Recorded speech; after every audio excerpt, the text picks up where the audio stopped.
Stand, would you kindly? Run! Stop! Turn. A man chooses.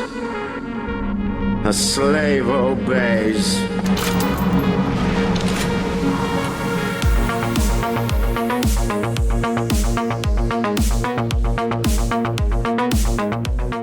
Welcome. Buongiorno! Do would you kindly? I don't know what that was. He's from Jersey. That was my Jersey accent. Austin went Jersey for us real quick. Well, if you couldn't tell by my Jersey accent, we're talking about Clair Obscur Expedition 33. One of the best Jersey video games I've ever played. No, Yes. It is sweeping the airwaves of gaming culture, as we say. No one's ever said Controversial. that. All kinds of ways. Oh, well, yeah. In more ways than one. And one of them is it's steeped in French culture, apparently. Yes. And it has to do with the culture of Austin. It was called the what? What are you talking about? Oh, the Belle Époque. The Belle Époque. The Belle Époque. Belle Époque. Yeah. The Belle Époque cultural movement in France, which was like basically like post World War II, Post World War I. It was like World War I, 1870 to 1914 is really the aesthetic that it's based around. It's basically right up until World War One. Yeah. It's all over gaming headlines. I mean, really for the year 2025, I mean, this is the year of Clair Obscur Expedition 33, I would say. It's big game. And we're going to talk about it. We played it. We definitely have some thoughts. We beat it. Beat it. Got to the credits. And yeah, we're going to tell you about it. And we enjoyed it. Yeah, I think we did. We're going to first, though, have a little sippy in our show and tell. Roll it, Nicholas. Roll it.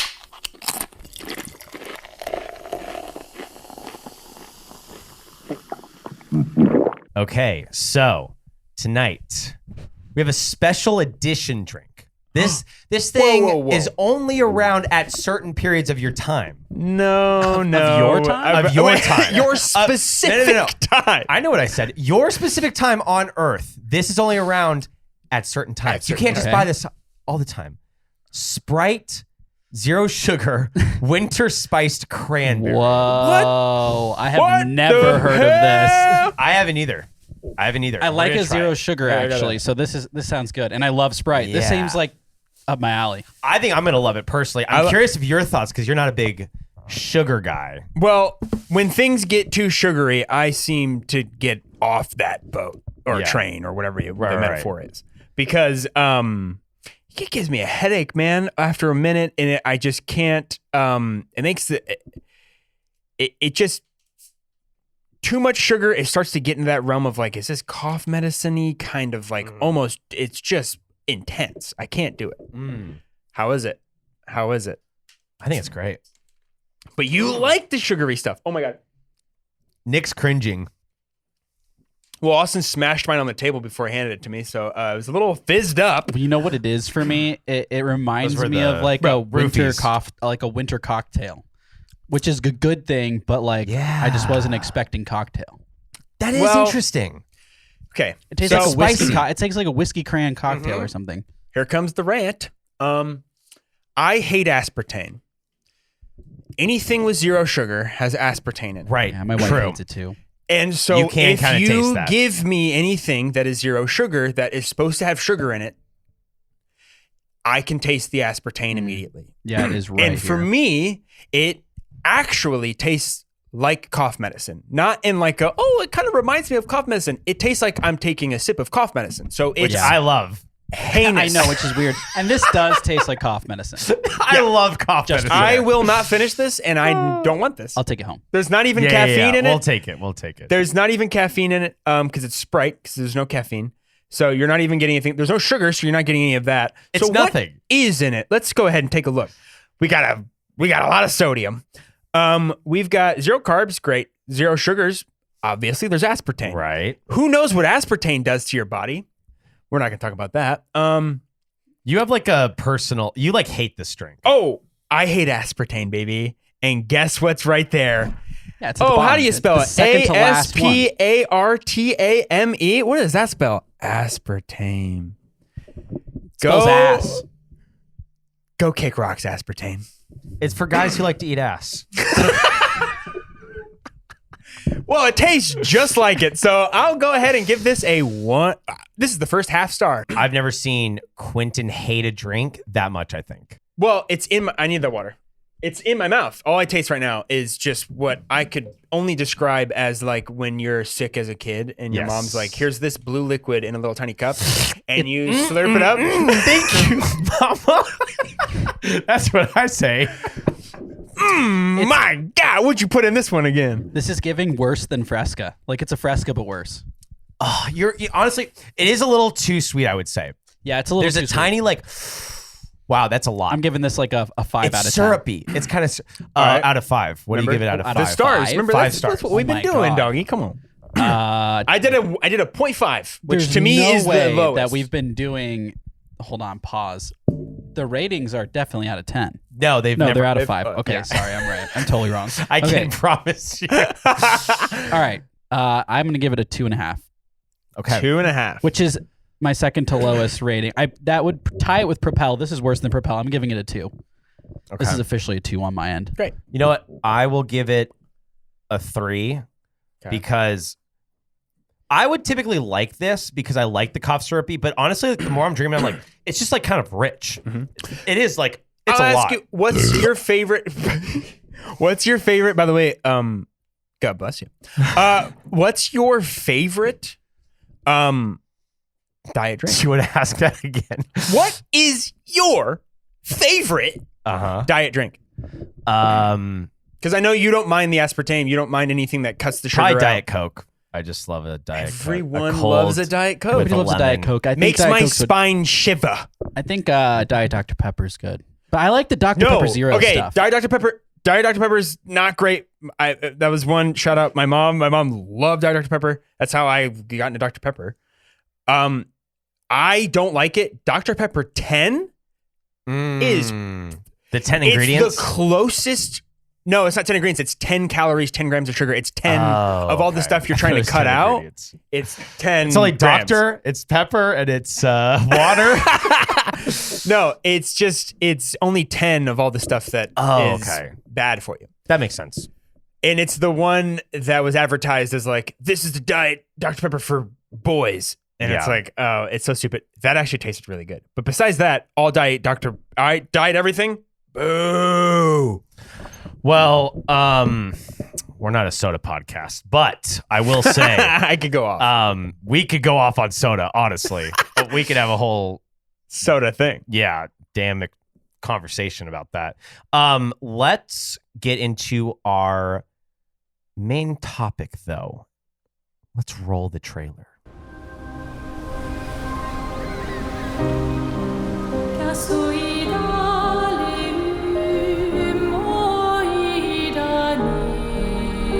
Soon she'll wake and paint again.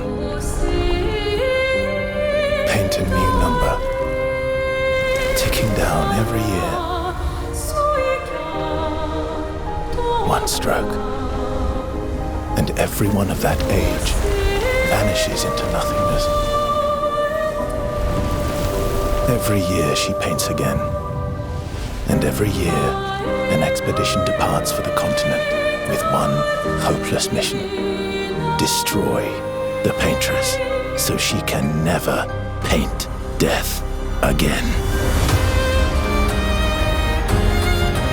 We'll break the cycle so she can't steal anyone else's future. This world is full of wonders. Yet everywhere we go, we walk with death. Do you mean we're the only ones left?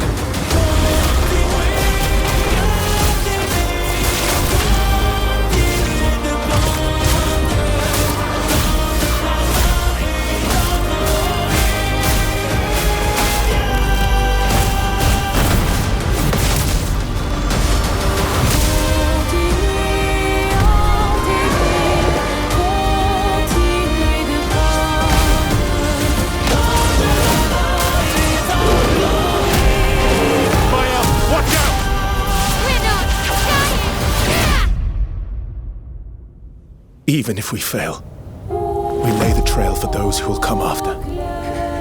Right? We are Expedition 33. Clair Obscur Expedition 33 is a dark fantasy RPG developed by Sandfall Interactive and published by Kepler Interactive. A group called Expedition 33 tries to stop a godlike entity, the Paintress, who annually erases people of a certain age, the Gommage, to prevent premature death, forcing volunteers to journey to her domain to end the cycle. The gameplay is a modern twist on turn-based combat. You build a party, choose abilities, manage resources, but with one massive difference. The enemy attacks aren't passive, meaning you actively have to respond with dodges, parries, and jumps, turning defense into a skill system rather than a stat check. The story explores themes of life, death, grief, and sacrifice, following the inventor Gustav and his companions as they use knowledge from past expeditions to fight creatures and advance toward their goal in a world resembling Belle Epoque, Paris. The game has blown the game industry up at the 2025 Game Awards. It won, at the time, Game of the Year, the winner. Best Game Direction, Best Narrative, Best Art Direction, Best Score and Music, Best Performance by Jennifer English as Mayel. We'll get to her. Best Independent Game, Best Debut Indie Game, and Best RPG. This game blew up the year, like we said. I mean, it's just been everywhere. It's I can't remember. I would say Baldur's Gate 3 and Elden Ring, it was kind of like, okay, yeah, we know what's going to win Game of the Year. Expedition 33 came out pretty early, and it was like, yeah, this is just going to win Game of the Year. I think it was April. It was April 2025. Yeah. Mm-hmm. And I remember it coming out, and I remember visually it being one of those games where I was like, all right, this is Unreal Engine in its prime. This is like right after like Oblivion remaster, and we're also getting that like Atlas Fallen game, whatever that was like visually striking, pretty bad game, but visually really incredible looking. And it's just kind of like, you know, the heyday of Unreal Engine 5. And not only is that game, you know, graphically beautiful, but I just feel like every aspect of what that game won at the awards, I was like, yeah. Now that I'm playing it, yes. And that was kind of like what was expected. And indie developed, you know, technically, they had some like... I want to dispel a myth. Everyone wants to think that the 33 has to do with the amount of people that developed the game. That is a myth. Well, okay, so let's actually get to that because that's one of the things that I wanted to talk about in our lore core. So let's get into the lore core. Roll it.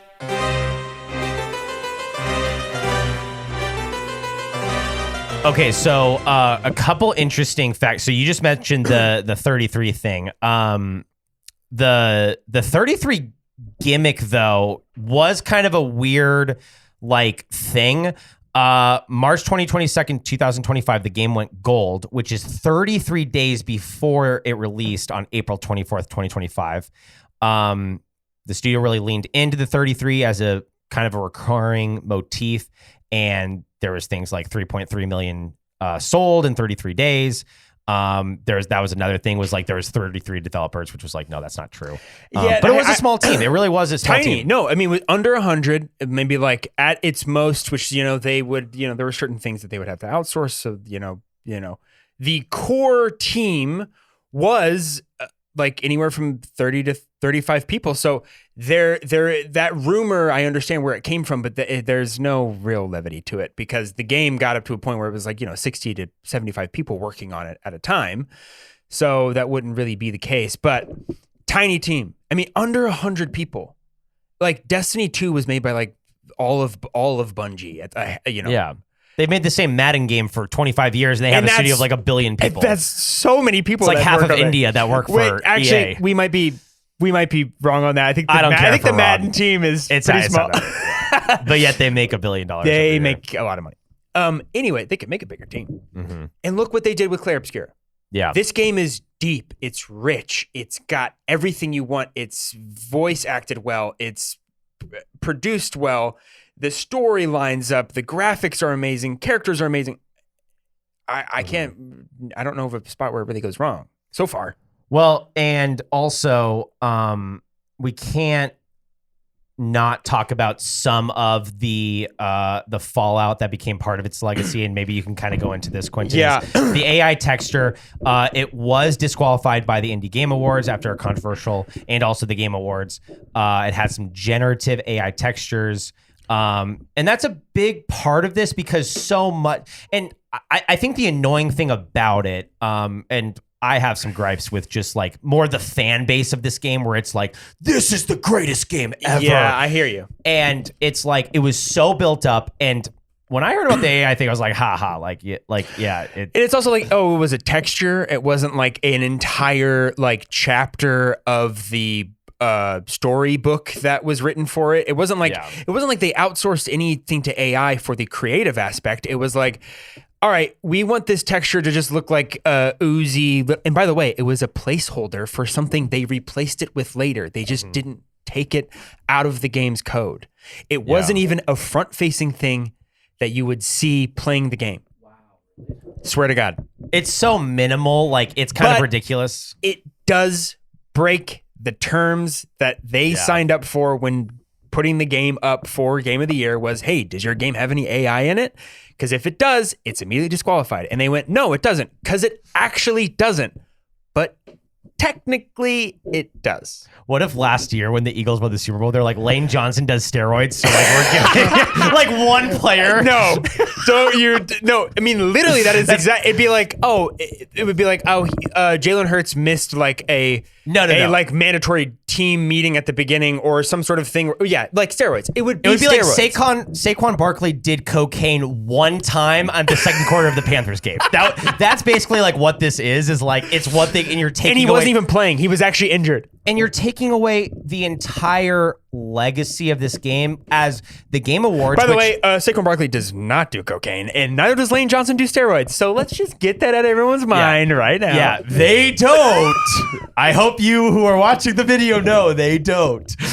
But it is annoying because I think that so much of this game, and genuinely the Game Awards have become the Academy Awards for video games. I mean, they have gained the prestige. It's an award, nominations team that I trust. I think every year they genuinely have gotten it right. Like I literally every single year have been like, yep, I think that should have won. And I appreciate the way that the Game Awards does it is that it's very, I think it's cool that they do, here's the games that win, here's actually the Oscars part of it where we have awards to give out. And then we're going to show you a trailer.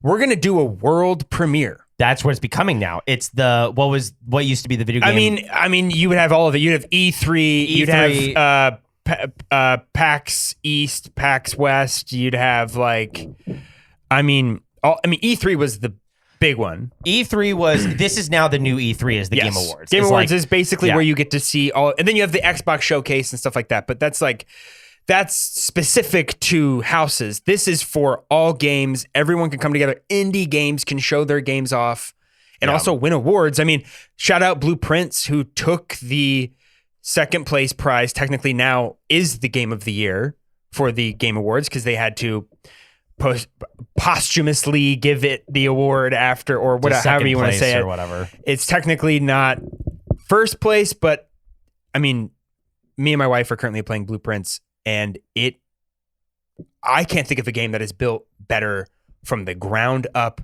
in every way. Not a single hole. The gameplay's perfect. I don't care if you're 9 or 90, you can play this game and have an incredible time. If you like mystery, noir, anything, just play it. It's incredible. It's very good. It's a roguelike. But now that you've played Blueprints and Clair Obscur, no AI bull crap. No, it's just like, Quentin, what is the best game of 2025 between those two? As a gamer, Clair Obscur is an incredible video game, front to back in every way, and it does so many things well that I think Blueprints is more two-dimensional, whereas Clair Obscur is It's so deep. It's a full like. It's kind of like Blueprints is like a really awesome YouTube short film that you love. Yes, and it's incredible. Like Clair Obscur is like a grand film by a big production team with lots of money. Which we're gonna get a buttload of crap for saying that Blueprints is not deep. It's incredibly deep. But Clair Obscur, I was at. We're gonna get into it. I was at tears at points in this game. I don't mean it's not deep. I totally do not mean that. What I mean is like, and maybe it's the Unreal Engine part of it where it's like, oh, if it's going to be, it's like, I got to see beautiful. The 3D crazy graphics. It does help. Yeah. I'm a big, look, I'm a graphic snob. I've said this since day one. I'm a big graphic snob. If the game looks good, I'm going to already kind of give it a pass on other stuff. Yeah. And Clair Obscur looks incredible. Mm-hmm. A couple just quick other interesting. Oh wait, I want to get into one of the, interesting fact. Yeah. One last interesting fact that I want to shout out is just you mentioned it. I mean, obviously one of these people won for voice acting. The voice acting is incredible. You watched the Daredevil show on Netflix? Yes. Charlie Cox is the voice of the titular. What is it? Titular. What the hell was that? I'm just hearing tits. Honestly, me too. The titular character Gustav is Charlie Cox. And then also Jennifer English as Mael, who was in Baldur's Gate 3 as Shadowheart. She is incredible as Shadowheart. Elden Ring, she's in. And she's in, dude, this is like the Marlon Brando of voice acting. Right? Like, you have the 3 like greatest games in a row you were part of. We've got like Judi Dench of female video game voice actress right now. She's the Nathan Drake. Yeah. She's the, not Nathan Drake. What the hell is it? Troy Baker. Troy Baker. Yeah. Nathan Drake is. I mean, personally, I would say like she's in 3 games that I like more than games that Troy Baker's in. I love Troy Baker, but like these are like my 3 of like my favorite games ever that she's just like in consecutively in 3 years. 3 years, yeah. That's crazy. What's in, or not, actually, no, that's not 3 consecutively. I think there's one because Astrobot was in there. Astrobot was 2024. Yeah, was last year. There's one skip in there. Let's just get now into kind of our discussion. I thought we could kind of do like a quick spoiler-free thought of the game. So basically this section is kind of for if you're interested in playing the game, you're not going to listen to the rest of this. You don't want the spoilers, which by the way, this game has some like literally like world exploding spoilers, like unbelievable mini twists. Yeah, storytelling, and I would say that's for me like one of the biggest things. Like this is a very, very truly special story. The gameplay is incredible. It's a turn-based type of fighting, but it involves parrying, it involves timing. It's got dodging. This amazing rhythm aspect to it. This soundtrack, I cannot describe how incredible this soundtrack is. I mean, one of my favorites ever. I kept writing my notes constantly. This soundtrack is blowing my mind. Blowing my mind. Every time. Gorgeous. And there would be songs that I don't know if you've seen like the meme picture where it's like the guy in the chair that's like going like this and he's like, I'm locking. It's like lock in. It's like a side profile. It's like, he's like sitting up. He sits up. Yeah. I genuinely had that a lot of times because I'd be in like a boss fight or something where the music would be like, and you're like, and you're like, holy crap. Okay. Wait, I got to lock in here. Yes. Like there would be so many moments where the music would make me lock in more than anything else that's happening. And they use it beautifully throughout the game to just tell a story. The music is as much as the story. And in the game, you're collecting records that you get to play at your campsite. That is like the kind of like, basically giant loading screen where you go talk to all your different characters that you have, and you get to play music. You get to find a record and go play music on. Like that's a whole little side thing. There's 60 of them or something crazy like that. It's such a huge number of them you can go get. Yeah. And also like building your characters, like the stat, all that is incredible. This game is so deep. This is what I'm saying, like over Blueprints, which is like incredible storytelling, but the gameplay mechanics are shallow. Compared to, and that's fine. Yeah, there's like 10 inventory items, period, or whatever, like 12. Mm-hmm. Whereas like the amount of Pictos and Lumina and stuff you get in this game, constantly chroma, that you're getting chromas by the 10,000s and 20,000s at one point. You're like, damn, dude. It's 50 weapons per person. Like, it's crazy. I would say we both recommend this game highly to those who have not it's played. Worth it. I think we're both very anxious now to kind of get into our spoiler section. Yes. So I will say this real quick though. Go ahead. If any of the games that I'm about to say at all get you excited, tickle you a little. If you like Final Fantasy, yes. If you are any Elden Ring fan of any sort of Persona 5. higher fantasy, Persona is such a big one for this. Shin Megami Tensei, if you want to get really technical about it. If you like French food, if you are a French fry yourself, if you like seeing the Eiffel Tower kind of slanted, this game's for you. This game is great. If you're a Parisian, you're gonna be real happy. Also, if you've ever played any of the South Park games, and that is Fractured Butthole and Stick of Truth, they play incredibly similar. Stick of Truth is a 2D version of this game set in South Park. You're running around an overworld that has a map that you are trying to get items in as you run through, and there are people that you can fight. And in order to fight them, you walk up to them and hit them. So true. That's right. And then when you start fighting them, it goes to a different screen that has a grid that you are not a grid. Fractured Butthole has a grid that you can kind of move characters on, which Clair Obscur does not. You are a fixed row of your characters that each have a turn that is you can see on the left side of your screen, which is exactly like South Park Stick of Truth, by the way. So for fans of Stick of Truth, which amazing game. Such Love a funny game and good. Good. Persona 5, Final Fantasy. I would throw in there Elden Ring, a little bit of Baldur's Gate 3. Like I do think there's kind any of turn-based game. Yeah.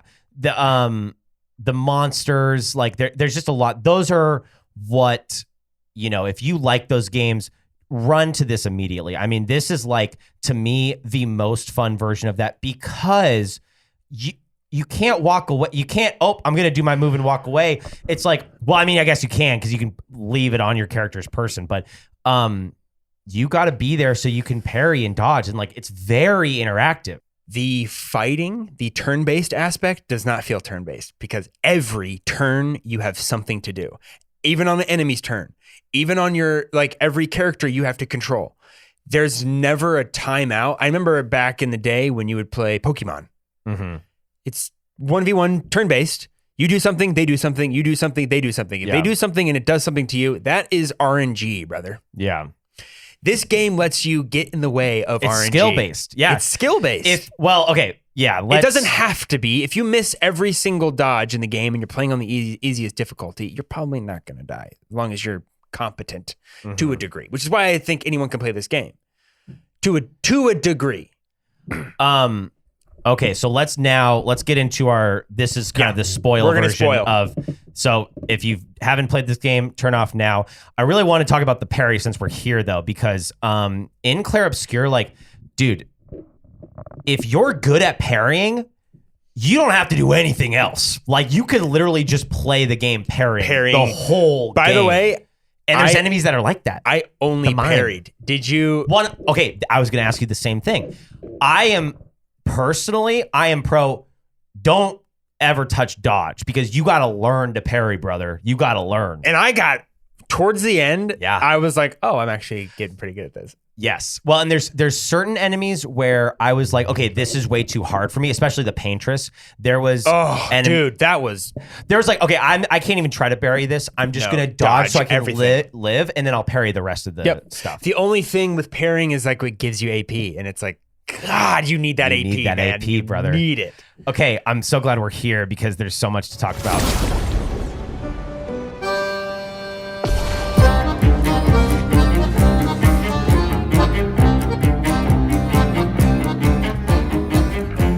Okay, who in Clair Obscur was your favorite character? Okay, so I have a clarifying question for this. Favorite character in the game or favorite character in your party? Because there's characters you can play as in your party. True. That you get 5 of them. Let's start with your just favorite character, period. I mean, it's SK. Okay, yeah. SK is amazing. SK is amazing. Okay. Bro, bring him to a party. He's gonna dance. He's gonna spit out some wine. He's gonna spit out some wine. You want to talk to him? He's just gonna be positive and kind. Super positive. All he wants to do is just have fun. And then my favorite thing, I don't know if you ever, and then we'll get into it, but there's another character you get to talk to, Minoko, who is actually my favorite character to play as. So, and that's my favorite character. Never left my party from the day he joined it. Oh, he was interesting. always my third. I swapped out the other 4. The other 2. He never. But his whole thing is getting the legs. It's taking the abilities of the enemies and mimicking them. Yeah. Minoko for me is for sure my favorite. The best character. Genuinely, when I heard the voice acting, I thought it was Sir Jorah. Bro. Oh, Mormont? I was like, when I heard it, I was like, who? Is that Jorah Mormont? Did you find out who it was? I looked it up and it was like, not. Okay, just a guy.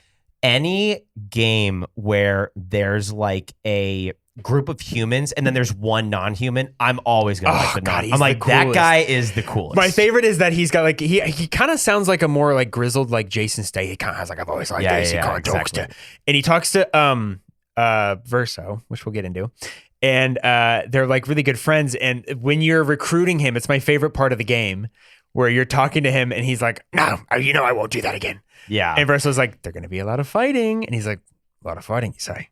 He's like, I'm in. Yeah. He's like immediately in after he's like, yeah, you're going to be able to fight a lot. He's like a grizzled knight that's seen a lot of battles.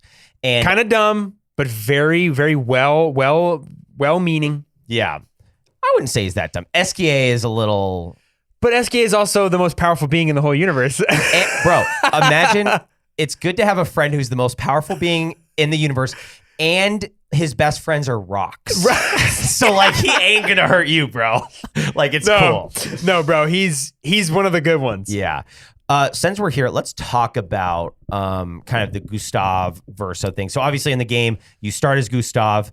Completely agree with you. Looks like Robert Pattinson. That's one of the first things. Exactly like Robert Pattinson. One of the first things I wrote down is like, this is Robert Pattinson. Didn't know till later it was Charlie Cox, but I'm a big fan of Gustav. I really, really like him. I like Gustav too. Now, when the game changes and you start playing Verso, that to me is the most like Japanese thing of like, hey, do you like hot guy with like cool hair? Well, welcome really hot guy with really cool hair. Like it just is like the most like JRPG thing I've ever seen in my life. And I love that Expedition did that. Like I love the move from Gustav to Verso. You're so right, by the way. Yeah. It's Goku, it's Vegeta, it's Gokhan, it's all of it. It's exactly. Oh, you like that their hair is like bigger and blonder? Yeah. Well, this guy's hair is bigger and it's blue now. They're like, I like that guy because he's muscular and has like big hair. Well, here's really muscular big hair guy. Like that's literally what Verso genius. is. Yeah, it's what Verso is. But I will say, I'll ask you, Gustav or Verso? Okay, so I'm gonna piggyback because this question depends on the question you just asked me. Okay. Mael's ending or Verso's ending? I only did one of them. Well, yeah, me too. Okay. I didn't. Let's get to that. Right, it doesn't matter. We're spoiling. Who cares? Yeah. We're spoiling. Let's just get to the ending. I personally picked Mael. I did too. Yeah, I think, and actually, here's my thing. I actually think it is immoral to pick Versos. I understand, and this is what makes the game so incredible, is that it's so complex, and honestly, it's a morally gray question. Nobody is necessarily right or wrong, because again, you're constantly realizing that you're the bad guy. No, I'm the other bad guy. Wait, am I the bad guy? Wait, no, I don't even exist. Well, yeah, it's like, wait, I'm in a painting. Like, this isn't real. None of this is real. Yeah, and that's where it's like, I understand Verso, and literally, I mean, dude, we have identity crises in like our real world, and like, imagine if you're like, dude, I'm in a painting. Like, I don't even actually, I'm not real outside of the imagination of my own mother. Exactly. Like, what? The difference is that... Big spoiler. Sorry. Yeah. Oh, no, we're in it. Spoiler. We're in it. The difference is that in the painting, we're dealing with conscious life. Gustav was a real person. He had thoughts, feelings, opinions. He was Alicia's crush, basically. Yeah. Lune had thoughts, opinions. Ciel, baddie. She deserves I'm to like, live. I went Lune. Okay, I'm a Lune baddie. Interesting. You're a Lune Lune. baddie. I'm CL. Well, as soon as CL was like, my husband died, I was like, all right. Okay, well, I didn't find out about that until after I got to relationship level 5. And Wait, then, really? Yeah, so if you keep talking with her at the camp, Verso and her will hook up.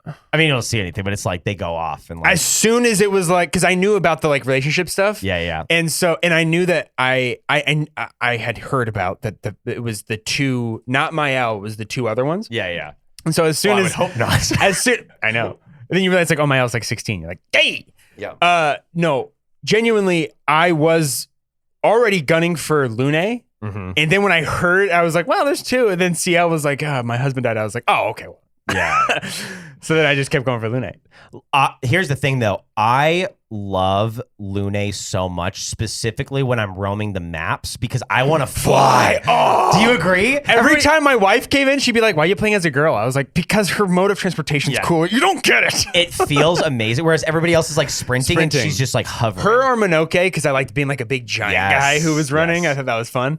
But I hated everybody else's run in the whole thing. Maybe Mael I get, but like even I don't want to play as like a teenage girl. I don't give a shit. No, yeah, exactly. Excuse my language.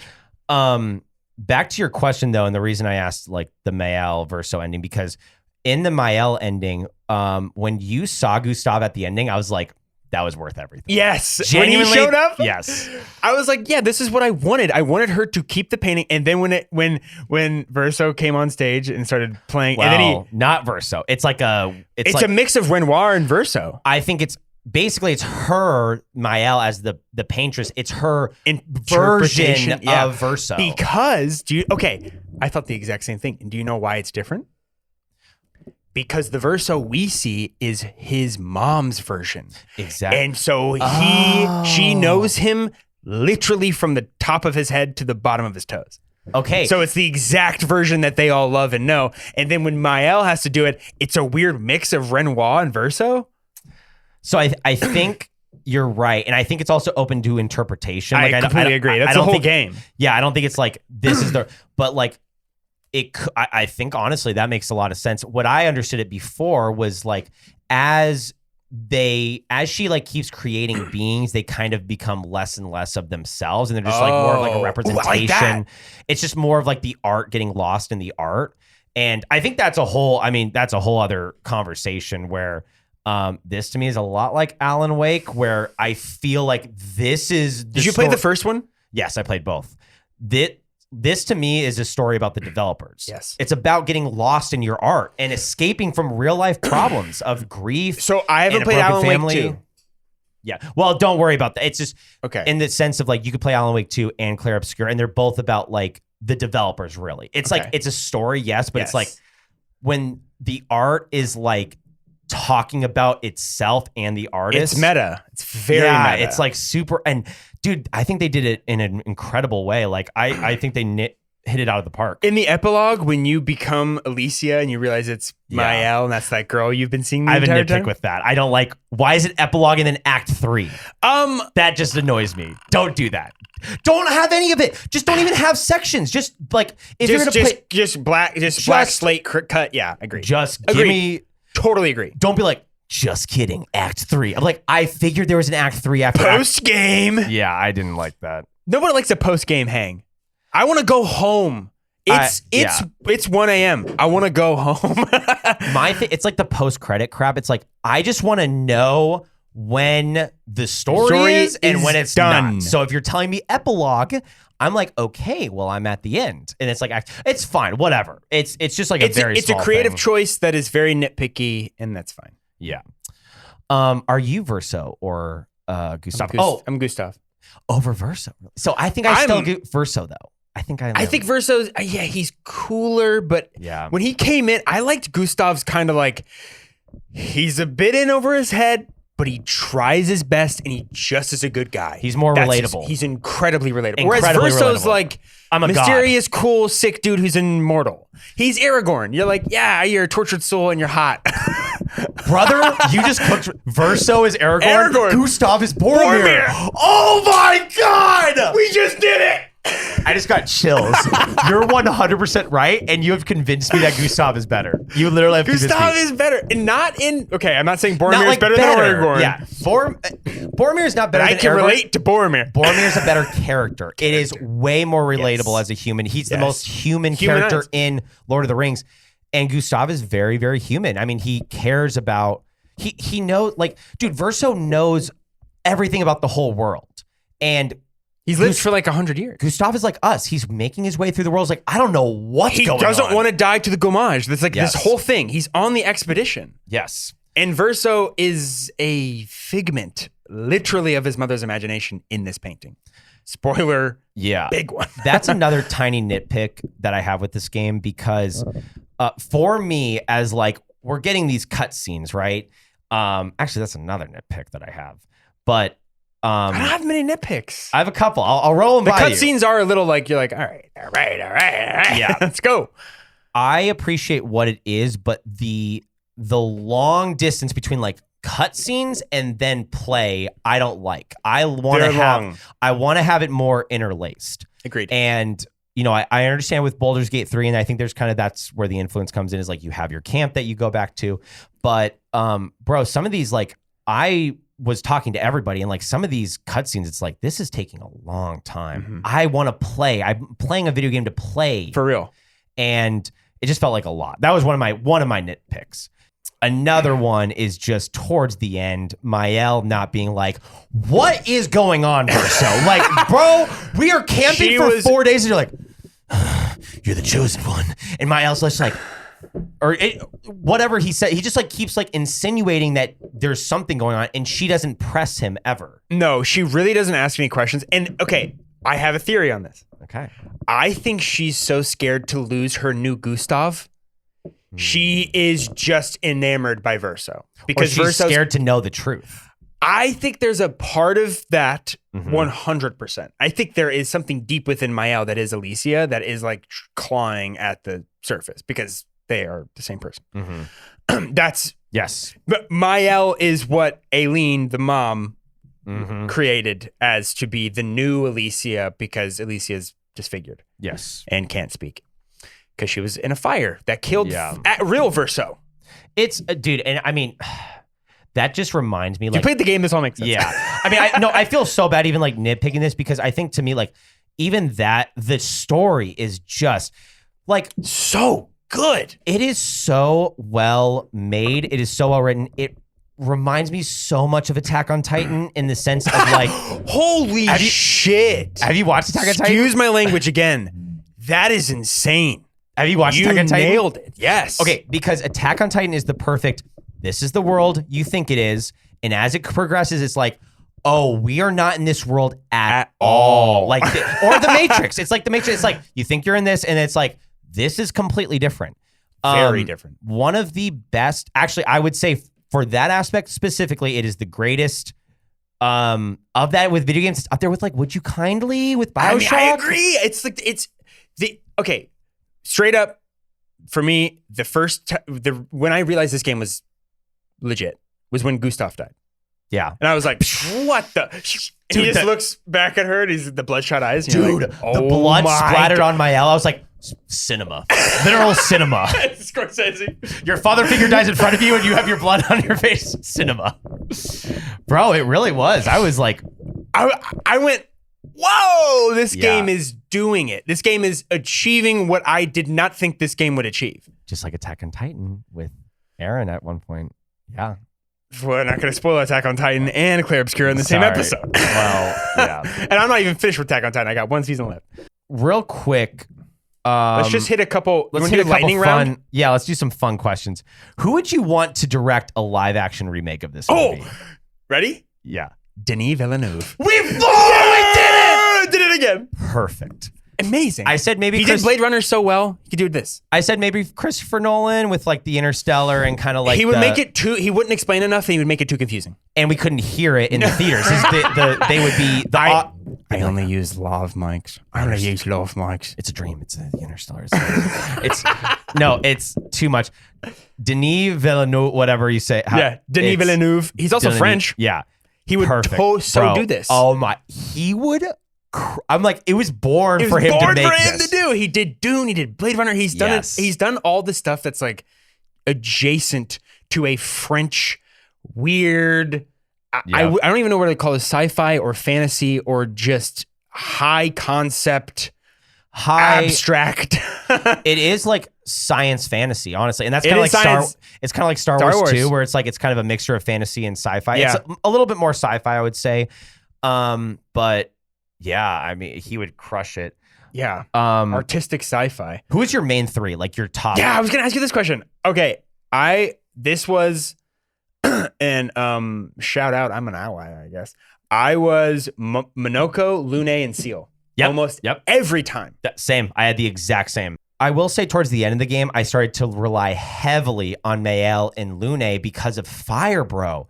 Stacking that burn is like unstoppable. I had a fire thing with Minoko early. I got the brazier leg or whatever, which is the one where he hits you with the hammer over and over again. Okay, yeah. Minoko, one of the characters in the game, has a very cool ability, and you touched on this earlier, where if you have him in your 3, you pick 3 characters out of your 5 lineup, your roster.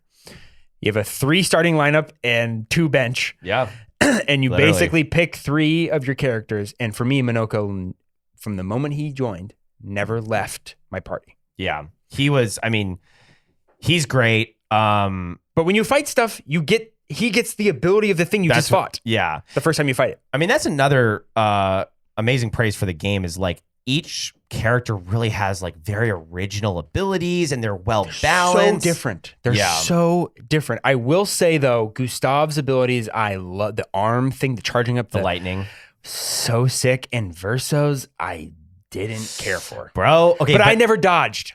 Okay, but if you can so towards the end, I started using Verso more because he can get powerful, bro. He just gets so crazy. I get one hit and I go down from almost an S rank to like a low B rank. And I'm like, this is not worth it. If you can build up your rank, it just gets crazy. I had once ever where I was at S rank with Verso and I was like, you are doing, at the time I didn't have the go past 9,999. Yeah. So you're just doing 9,999 every time you hit with him. When you get him to S rank and you're doing I don't know, he had marking shot was one. Yes. And I had marking shot also do fire damage at one point. You can do very original, very different to your whatever playstyle you want. You can tailor it to your playstyle. If you're parrying only or if you're dodging only, or if you're I only want to just do a lot of damage. Mm-hmm. Or I'm not gonna do a lot of damage, but I'm not gonna take any damage either. Or I'm gonna heal my teammates. You could shield them. Yes, you can have you just be like, I'm not doing a lot of damage, but they're never gonna kill me. Which I tried to run Mael as a support, and I ended up being it's actually better just to do straight damage. She needs to do damage. You need to get her on. Her and who's Lune. the other? Lune have low health to begin with. Yeah. So you need healing parry, which is my favorite Lumina, by the way, which is every time you parry, it does 5% heal. But they are really good at just DPS.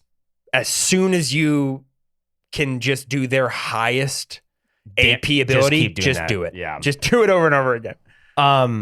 Who is your favorite enemy? Oh, okay. This is one that when you peek behind the scenes, sent the questions. Austin sent a couple questions that he was thinking of we should ask on the show. It's really, really smart move.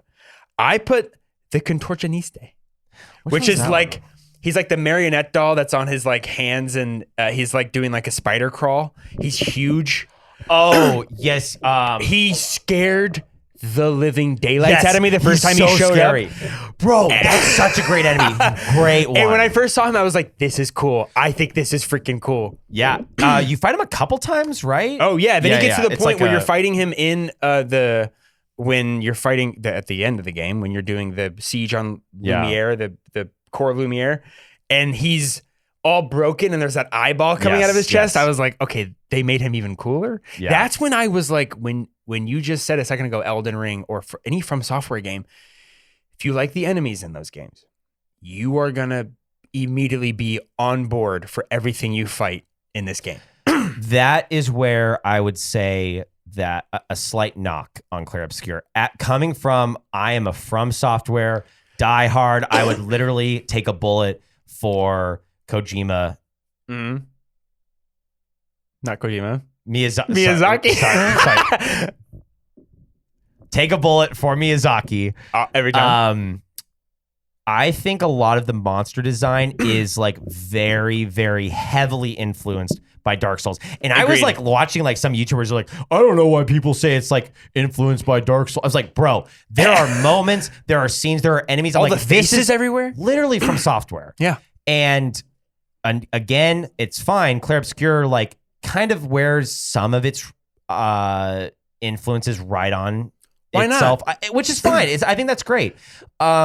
But games are becoming a medium where it's getting to a point where we've done it all. Well, yeah. To a degree. Obviously, you could innovate anything and everything. But I think this game is proving it's not, though, because like I would have never thought of this story. No, would have never thought of this story. Yeah. And especially taking okay, so this is something I had written down.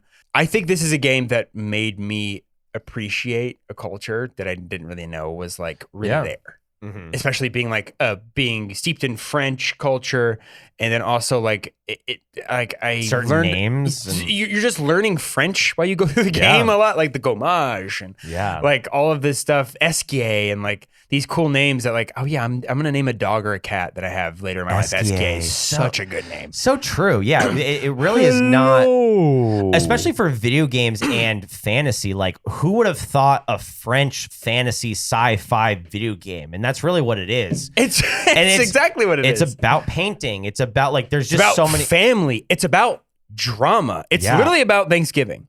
Yeah. It's literally about having a absolute throwdown. I'm just saying. What I'm saying is Clair Obscur is about Thanksgiving, the American holiday. It's about fighting with your family is what this game is about. Yes, in the most like weird messed up thing. Messed up, creating real consciousness and then destroying it because you're having a feud with your daughter and your wife is like pretty crazy, but happens. Hey, it happens in this game. It happens. My personal favorite enemy was Serene. The Axon. Dude, I loved that one. The whole area. I loved the threads coming in. Coliseum is my favorite environment, by the way. The other Axon, by the way, we didn't talk about this. Oh, Visage. Well, let me finish real quick with Serene. Like, did you kill the robot? Yes. I didn't. So how hard was it when you fought her? It was hard for sure. Because it was not very hard. When I fought her, I was like, oh, that was easy. Nice. Okay, crazy. Because when I wrote down in my notes, it's like, this battle's hard. And I think that's why I liked it more. Hard. Okay, I was Visages was harder or whatever was harder than Serene. Does that Visages? I think that's how it's I don't know how you say it. Is that not Shivering Isles?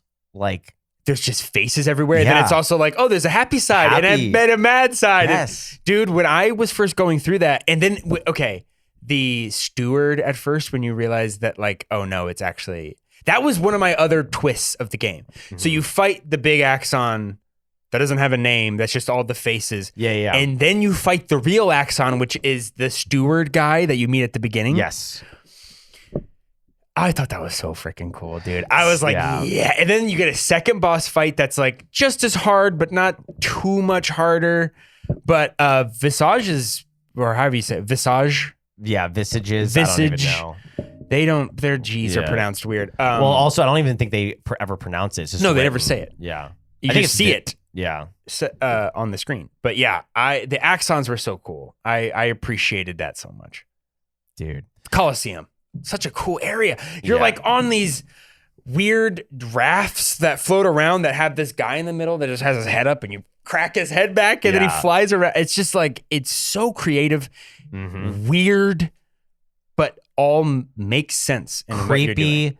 Creepy. But beautiful, melancholic. Yeah. Depressing. Nostalgic. Like it just is like. Touches everything. It touches a lot of. If you don't know even remotely what game we're talking about, you are like, what the hell? Why are you listening? Talking about? Well, hopefully you're not listening because we've said so many times to not listen. Yeah, if you haven't played this.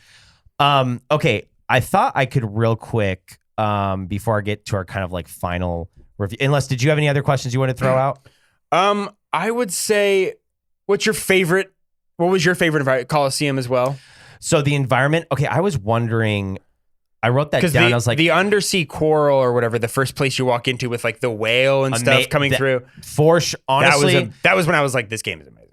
That is exactly when I said, dude, we were like on the same page because that part I was like, oh, this is like I'm undersea, but it's like I'm not.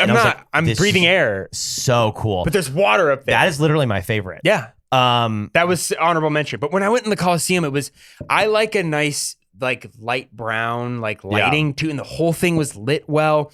A lot of extra stuff. I came in contact. Anytime you fight a chromatic anything in the game, it's the hardest boss. It's like a 40-minute boss fight, by the way. A lot of them in the Coliseum, if you know where to look.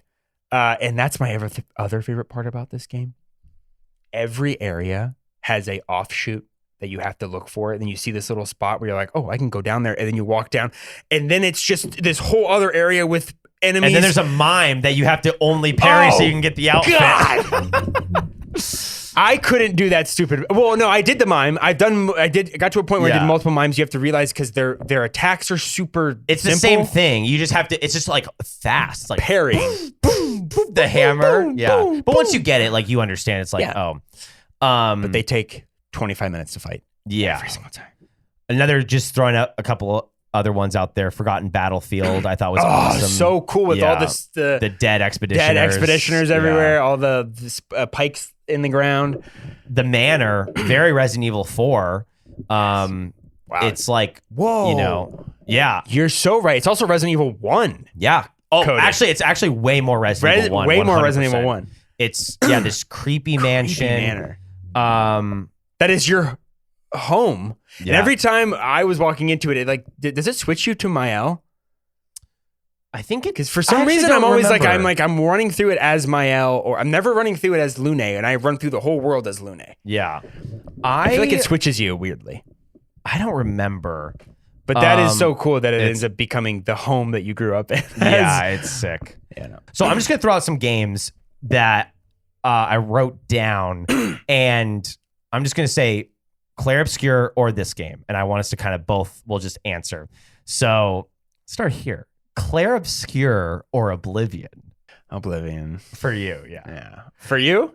I think Clair Obscur is a better game. I mean, objectively, Clair Obscur is a better made video game. Well, I don't even know if I could say that, but it is on the surface level.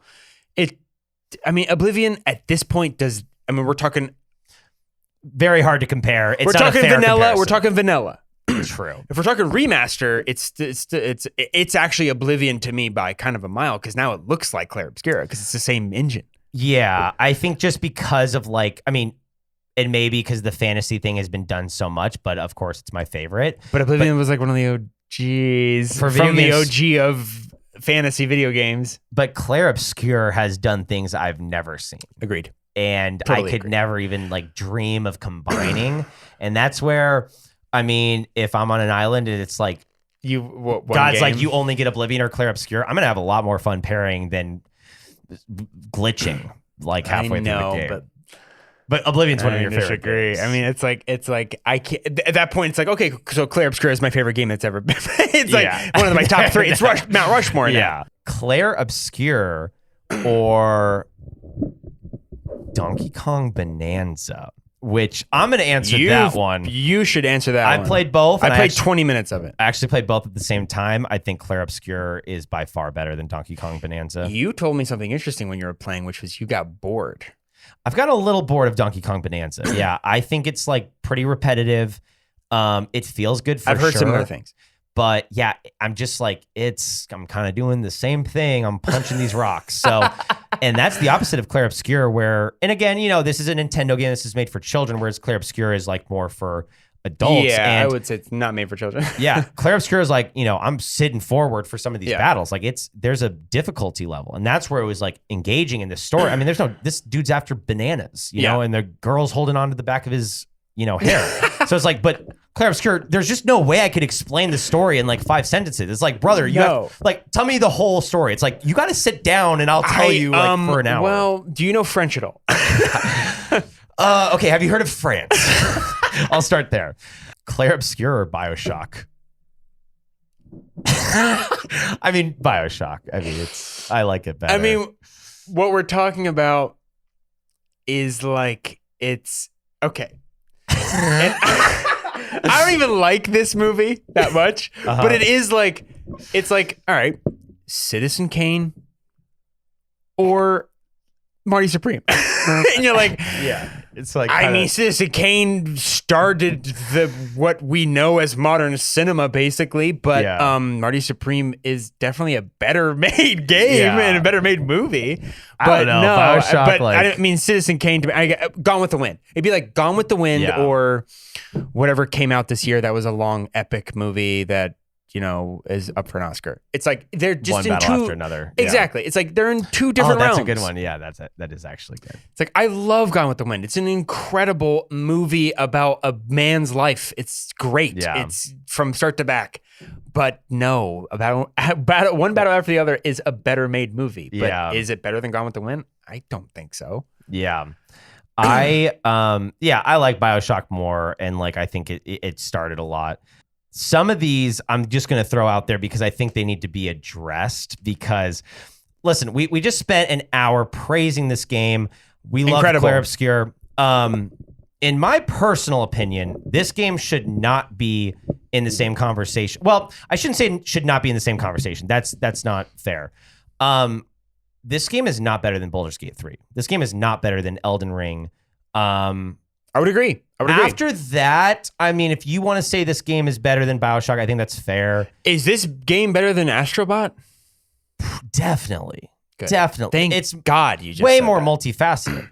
Astrobot's like awesome for like what it is, but like, dude, Clair Obscur. It's like what you said. It's like it's Donkey Kong Bonanza is like, it is a game. It's a very specific type of game. Clair Obscur is like an experience. It has voice acting. It has characters. When Verso is at the very end of the game, you get to pick whether you want to play as Verso or Mael, and then you fight the other one. Yeah. And you're basically, if you're Verso, you're saying, I want to die. I'm done being this immortal being that can't die. And I'm just a figment of an imagination. So I just want to die. Yeah. I want to kill this canvas. I want to get Mael out of here so that the mom can, or that the dad can rupture the canvas. And Mael's going, I'm now a person again. I can have a life. So I want to have a life and I want to do this. That fight to me was genuinely picking two correct answers. And that to There's me, no wrong answer. Yeah. That is a beautiful place to end because like I like teared up. It just is like to have a story that makes you feel that way. It's where so you're good. like, there is no right answer. That's a lot of life, kiddo. It's complicated. Yeah, all right? it's super complicated. And I think for a story to convey that message is so beautiful.